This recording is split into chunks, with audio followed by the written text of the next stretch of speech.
Ito nga pala si Samsung Galaxy C55 5G, ang panibagong smartphone ni Samsung. At kung gusto nyo mas makilala pa ang smartphone na to, make sure na panoorin nyo ang buong video. Sa ngayon guys, pag-usapan muna natin ang kanyang specs and features.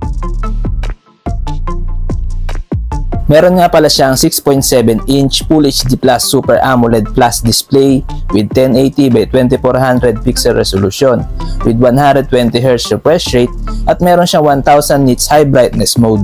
Ang Samsung Galaxy C55 5G ay may operating system na One UI 6.1 based on Android 14 with Qualcomm Snapdragon 7 Gen 1 4nm chipset at ito ay may Adreno 644 na GPU. Ang smartphone na to ay may 8 or 12GB of RAM with 256GB of internal storage, expandable via microSD.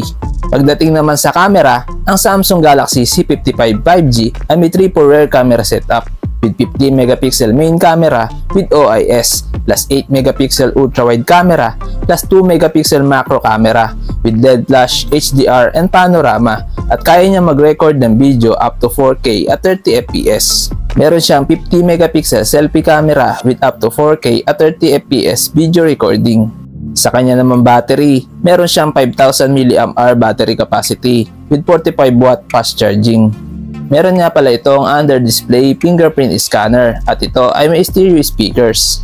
Sa dimensions, meron siyang 163.9 by 76.5 by 7.8mm at may timbang na 180 grams at ito ay may hybrid dual SIM.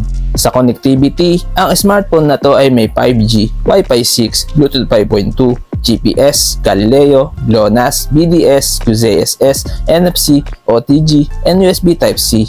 Pasensya na guys, hindi pa available ang price ni Samsung Galaxy C55 5G.